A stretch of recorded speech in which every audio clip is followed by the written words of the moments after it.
They got these little pamphlets and flyers. We would always make sure we went home with a flyer. So they So to prove that you were there. yeah. But anyway, that was the beginning, I would say, you being prepped. I would call it, I would consider that being prepped for my life today. It took a really long time, you know. It's what seems long, you know. To me, it seemed long because I had to go through a lot of different principles, a lot of different kind of belief systems. You know what I'm saying? Which gave the knowledge of what is today. So, but to make a long story short, and fast forward to the 80s, I would say. You skipped something, didn't you? What? You said you went from church. Yeah, that was like growing up, you know. That was like my growing up period. You know, we grew up around. You know what you were saying? You said something about a brother who got killed. Oh, right. Well, that is a whole different period. I'm fast forwarding certain things because I don't want to say certain things. I guess. So, you know, I don't want to put myself in a position where, you know, I have to explain things, you know. So anyway, but I can draw a little bit on that. After the brother got killed, different people did different things. They had a different approach to changing the system. You know what I'm saying? Some of which we got involved in, some of which we didn't get involved in. Some of the people had different ideas. And but apart from that,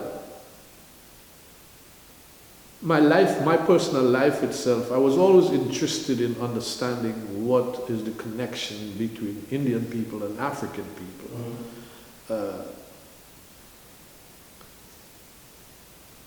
I had a friend who had I was telling you that just now. I had a friend who had a little bit of a library in his house, you know, not really extensive or by any means, but he read a lot. So he encouraged me to read. So that's when I was reading a lot of different literatures. I read, well, I used to read anything and everything, and try to make connections between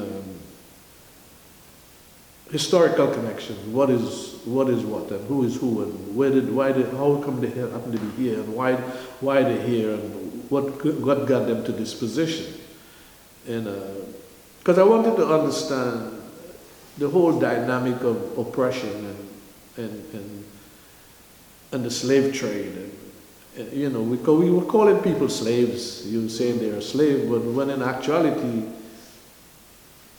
the only slaves in the world, I found out later, is a word derived from the people of Slovenia.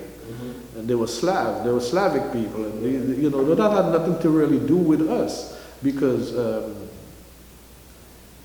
or it had nothing to do with African per se, was because there is no country called slave, or West Africa never had slaves like that, you know.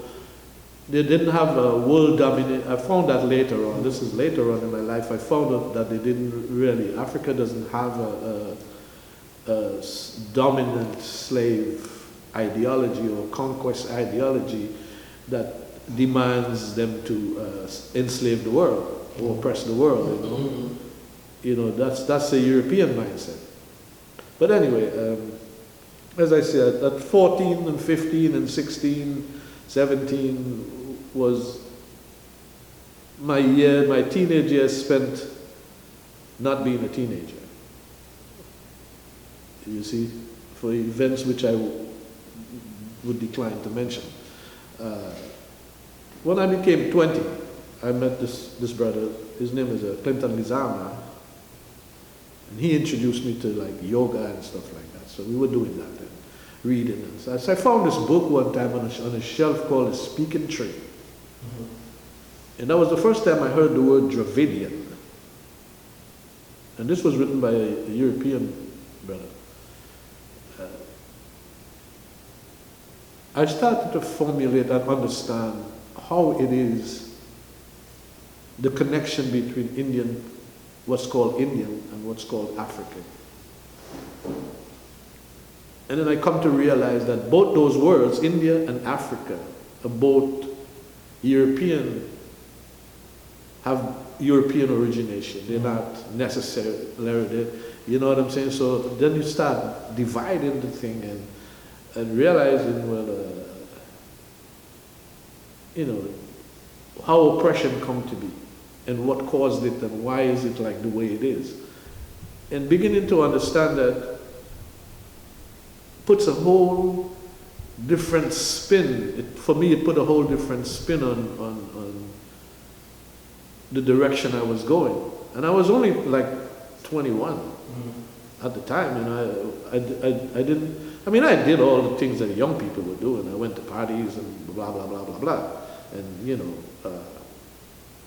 I did all those things as well. But somehow in the back of my head, I always had this this idea that this can't be everything. Something is responsible for me being here.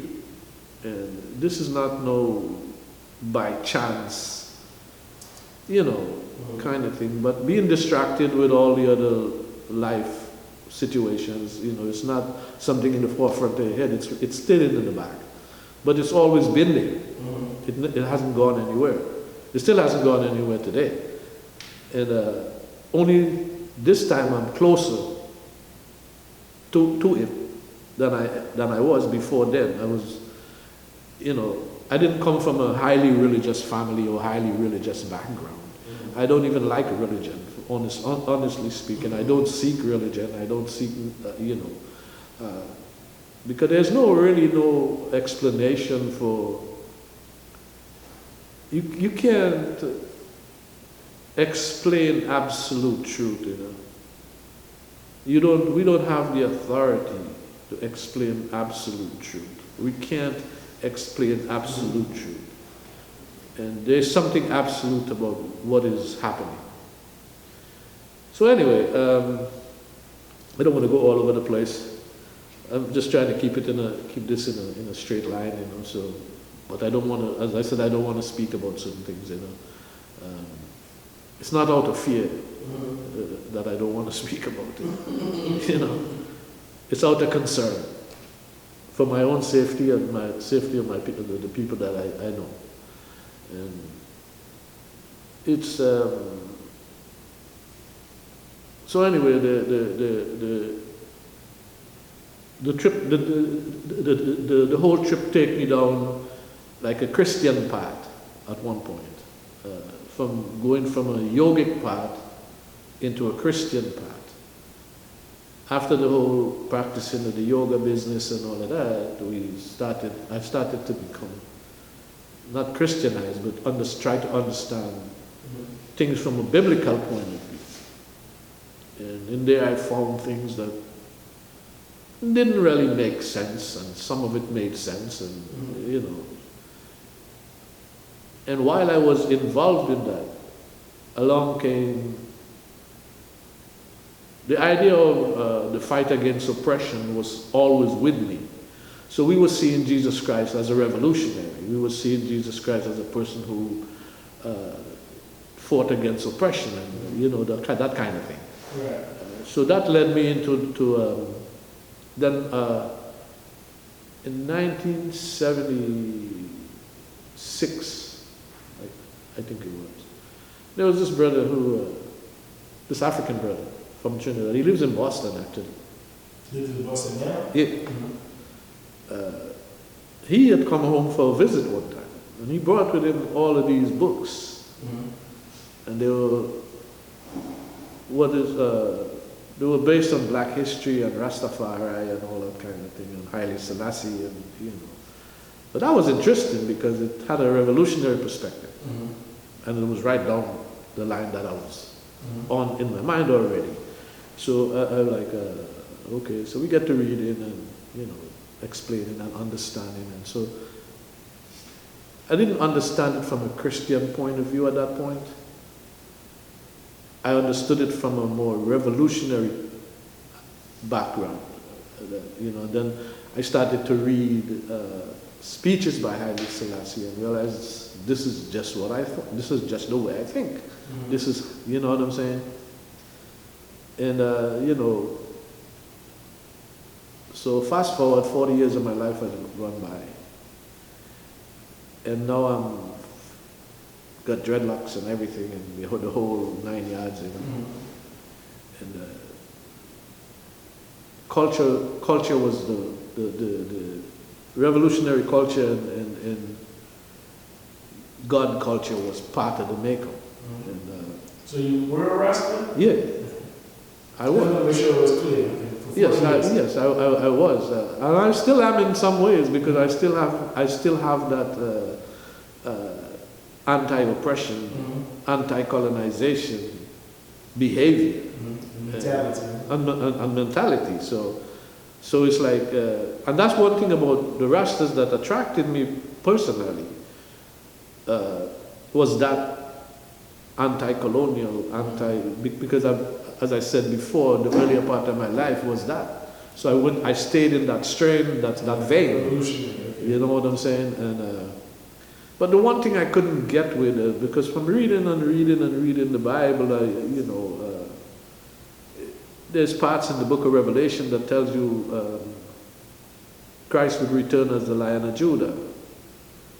And when we look, we see physically on the earth there is a place, there is a thing called the Lion of Judah.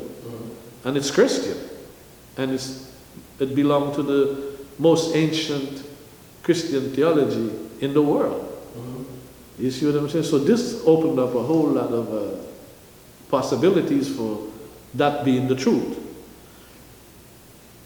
But somehow or the other, I couldn't understand the Trinity. And I couldn't understand how one thing could be three things. I still can't understand that today.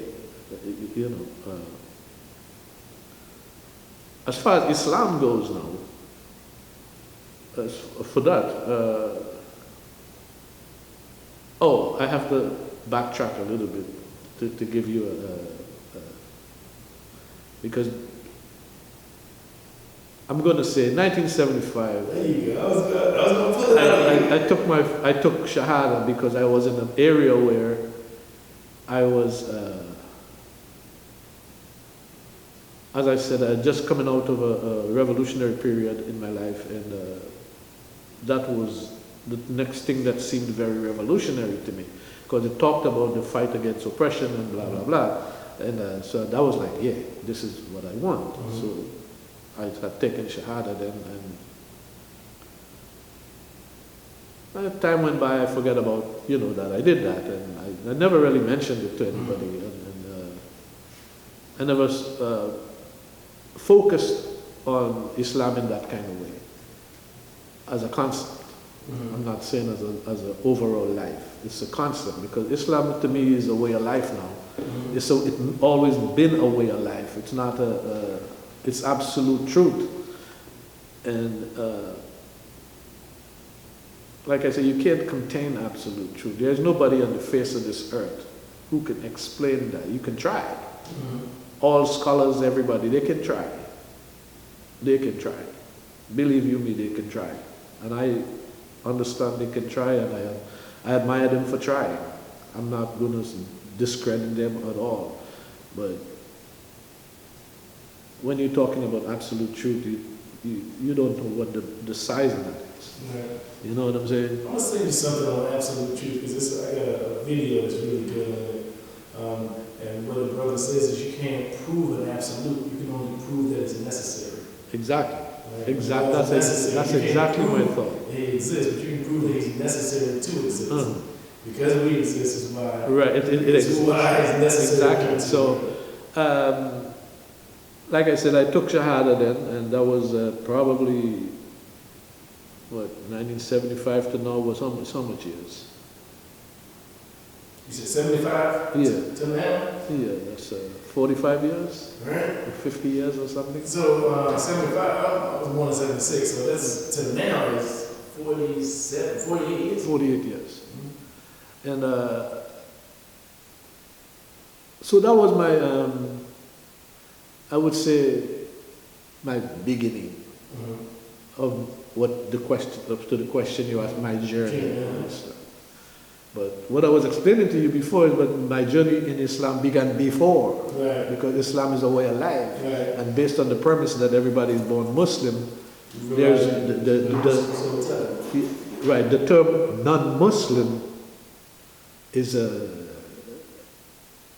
really non-existent. It's just, I don't know why people use, yeah, I don't know why people use that word, those words when,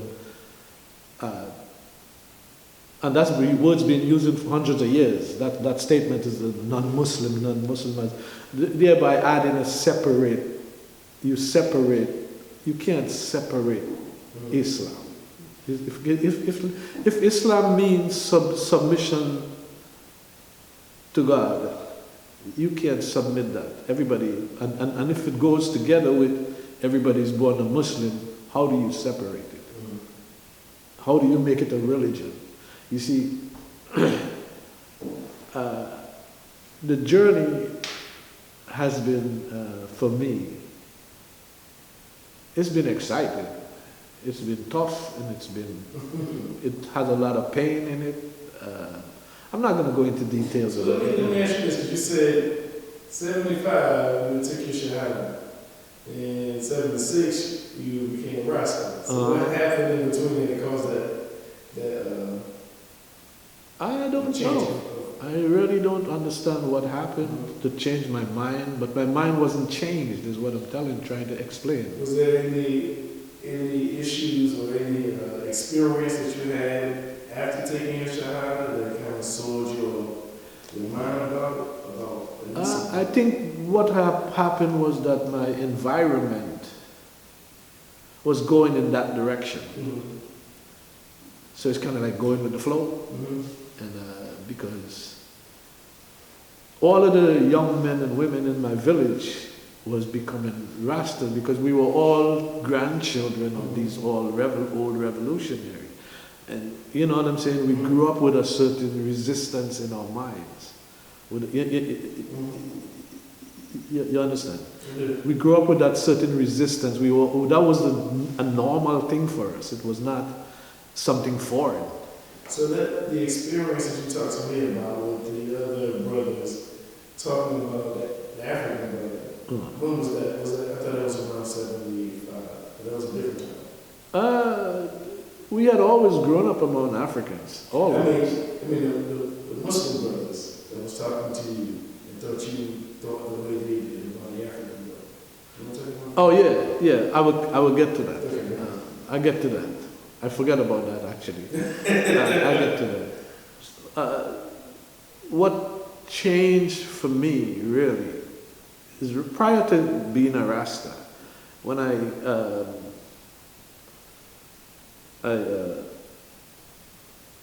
would have to reveal this. I was in the penitentiary. That's where I took my shahada in 1975.